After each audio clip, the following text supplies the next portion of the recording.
Bismillahirrahmanirrahim. Yang mulia Perdana Menteri Singapura, para yang mulia Menteri dan Duta Besar, hadirin yang terhormat. Assalamualaikum warahmatullahi wabarakatuh. Hari ini kita hadir bersama di sini untuk menyaksikan peresmian kawasan maritim dan industri Karimun. Ini merupakan hasil kerjasama antara Singapura dan Indonesia yang penting, sehingga Yang Mulia Perdana Menteri Koh dan saya memerlukan datang kemari. Pada kesempatan yang berbahagia ini, saya ingin menyampaikan terima kasih dan penghargaan kepada Yang Mulia Perdana Menteri, pemerintah dan rakyat Singapura atas perhatian dan kerjasama dalam pembangunan proyek Karimun ini khususnya, dan kegiatan-kegiatan kerjasama yang saling menguntungkan lainnya.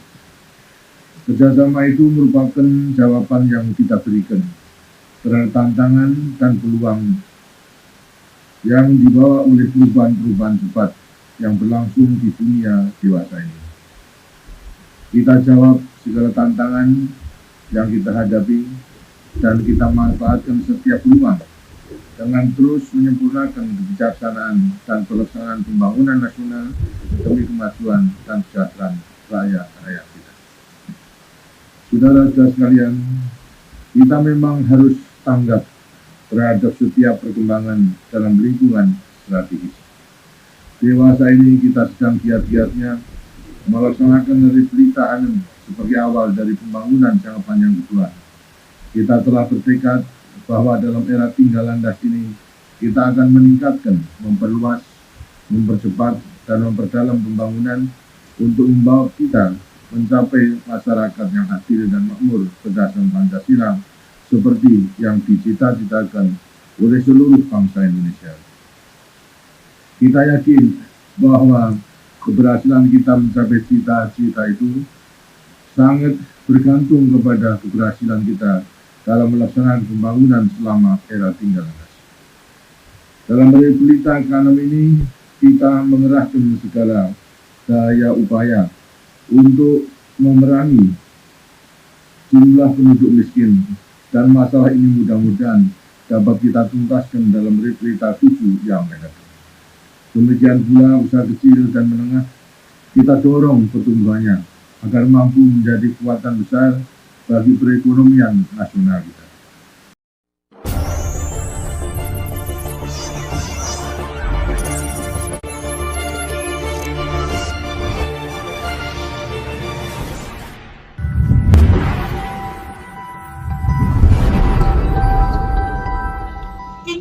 Permasalahan Pulau Rempang adalah puncak dari kebohongan pemerintah terhadap rakyat di Provinsi Kepulauan Riau. Salam jumpa sahabat M2TV. Kembali kami hadir untuk mengulas isu-isu yang lagi viral, baik di media cetak maupun media-media sosial. Tetapi sebelum kami lanjutkan ulasan ini, jangan lupa subscribe, like, dan komen konten-konten M2TV. Biar kami akan tetap eksis untuk mengulas isu-isu menarik. Dan tentu pasti akan sangat menghebohkan. Sahabat M2TV, permasalahan di Pulau Rempang merupakan satu bukti, sekaligus merupakan satu puncak kebohongan pemerintah, baik pemerintah daerah maupun pemerintah pusat, kepada rakyat di Provinsi Kepulauan Riau. Hal ini harus kami ungkapkan dengan alasan-alasan dan fakta-fakta sejarah sebagai berikut. Kami baru saja menayangkan satu bukti yang sangat konkret dan nyata. Pidato Presiden Republik Indonesia yang kedua, almarhum Jenderal Purnawirawan Soeharto, ketika meresmikan pusat industri dan pusat industri maritim di Pulau Karimun, Provinsi Kepulauan Riau, dulu Provinsi Riau. Dari pidato yang telah kita dengar tadi, ada harapan yang begitu besar pemerintah pusat dalam hal pengembangan letak strategis Provinsi Kepulauan Riau yang sangat dekat dengan Singapura juga Malaysia, tepat di tepi Selat Malaka, untuk meningkatkan pendapatan negara sekaligus meningkatkan kesejahteraan masyarakat di Provinsi Kepulauan Riau. Ada janji-janji manis, ada harapan-harapan yang dibalut dengan konsep-konsep yang begitu indah dikemukakan langsung oleh Presiden Republik Indonesia yang kedua. Tapi sayang, fakta mengatakan yang sebenarnya bahwa tahun 1980-an dan tahun 1990-an adalah awal tahun malapetaka, praktek-praktek perampasan hak-hak atas tanah rakyat untuk atas nama kepentingan negara. Tahun 1980-an ada informasi akan dibangun satu proyek strategis nasional penghilangan minyak di Pulau Karimun maupun di Pulau Bintan. Tanah-tanah rakyat harus dilepas dengan harga yang sangat murah. Pemerintah, dalam hal ini pemerintah pusat, menggunakan kaki tangannya pemerintah daerah, bupati, camat, bekerja sama dengan aparat penegak hukum, mengintimidasi rakyat untuk menyerahkan tanah-tanah masyarakat di Pulau Bintan dan di Pulau Karimun dengan harga 1.000 sampai 2.000 per meter. Bukan rakyat tidak melawan. Pada saat itu juga banyak yang melawan, tetapi banyak juga yang menjadi korban. Bahkan korban-korban itu masih ada dan bisa menjadi saksi hidup sampai sekarang. Dan waktu juga telah menjawab semua tipu daya dan kebohongan-kebohongan yang diciptakan oleh pemerintah pada tahun 1990-an. Di mana pada saat itu ketika akan mengambil tanah rakyat secara paksa dan penuh intimidasi, pemerintah menjelaskan bahwa bidang-bidang tanah itu akan digunakan sebagai proyek strategi nasional pembangunan kilang minyak. Faktanya, sampai saat ini kilang minyak atau proyek strategi nasional itu tidak pernah dibangun. Sehingga harus kita simpulkan, pada saat itu pemerintah daerah dan aparat keamanan digunakan oleh sekelompok pengusaha untuk merampas tanah-tanah rakyat yang sampai saat ini tidak pernah mereka bangun. Dan sekarang ini para pengusaha itu telah menjadi tuan tanah. Mereka menguasai tanah ribuan hektar di Pulau Karimun, Pulau Moro, Pulau Bintan, dan pulau-pulau lainnya.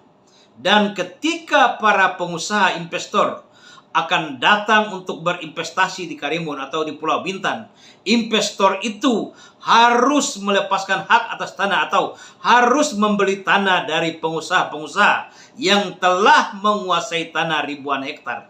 Ini adalah praktek-praktek mafia tanah. Mereka bukan berniat untuk menciptakan atau berinvestasi dengan membangun pabrik atau apa, tetapi mereka hanya ingin menguasai lahan. Karena mereka sudah berpikir 5 tahun, 10 tahun yang akan datang, bidang-bidang tanah di Pulau Karimun, Pulau Batam maupun Pulau Bintan harganya akan menjadi selangit. Dan faktanya benar-benar ada. Tahun 1990, di mana tanah-tanah masyarakat diambil dengan harga 2.000 paling tinggi per meter. Sekarang ketika investasi akan masuk, tanah itu dijual dengan harga 1 juta sampai 10 juta rupiah per meter. Ini kan sesuatu yang sangat keterlaluan. Ada unsur-unsur kesengajaan. Pemerintah membiarkan sekelompok pengusaha menguasai bidang-bidang tanah di Pulau Karimun, Pulau Bintan, Pulau Batam, dan apa yang lagi viral terjadi di Pulau Rempang sekarang. Sama persis dengan apa yang telah terjadi tahun 1980, tahun 1990-an di Pulau Karimun, Pulau Bintan, dan beberapa pulau lainnya. Artinya ada sekelompok pengusaha yang ingin menguasai bidang-bidang tanah di Provinsi Kepulauan Riau dengan menggunakan alat-alat kekuasaan, baik pemerintah pusat maupun pemerintah daerah, juga memanfaatkan alat-alat negara, aparatur keamanan untuk mengambil tanah-tanah rakyat dengan tujuan bukan semata-mata investasi. Investasi itu nanti, tetapi dengan tujuan menguasai bidang-bidang tanah yang strategis. Dan kemudian ketika investasi masuk, baru investasi itu akan berurusan dengan pengusaha-pengusaha yang telah menguasai tanah ini. Kita melihat dalam praktek-praktek seperti begini, sepatutnya pemerintah harus tegas kepada siapapun pengusaha yang ingin menguasai tanah adalah tanah untuk kepentingannya sendiri untuk berinvestasi secara langsung, bukan tanah untuk kepentingan spekulasi. Dan sampai kapan lagi pemerintah pusat akan membohongi masyarakat di Provinsi Kepulauan Riau dengan alasan proyek-proyek strategi nasional? Sampai kapan lagi pemerintah daerah akan dijadikan kacung terhadap perusahaan-perusahaan investasi yang ingin menguasai bidang-bidang tanah di Provinsi Kepulauan Riau? Berapa banyak lagi perusahaan yang akan menguasai bidang-bidang tanah di Provinsi Kepulauan Riau? Berapa banyak lagi perusahaan yang akan mencari untung dengan spekulasi harga tanah di Provinsi Kepulauan Riau? Cukup sudah yang terjadi di Pulau Bintan dan yang sudah terjadi di Pulau Karimun. Jangan sampai terjadi lagi untuk Pulau Rempang. Pemerintah harus sadar bahwa tanah yang dikuasai masyarakat Melayu, 16 titik kampung tua di Pulau Rempang, adalah milik dan hak masyarakat Melayu di Pulau Rempang, bukan punya pemerintah. Sekalipun pemerintah belum mengeluarkan hak apapun, tetapi secara hukum tanah di Pulau Rempang adalah milik masyarakat Melayu 16 titik kampung tua. Sampai kapanpun mereka akan mempertahankan itu, karena mereka sudah tahu permasalahan pokok yang terjadi di Pulau Rempang bukan persoalan investasi, tetapi persoalan penguasaan tanah dan spekulasi harga tanah. Masyarakat Provinsi Kepulauan Riau tidak ingin dibohongin lagi.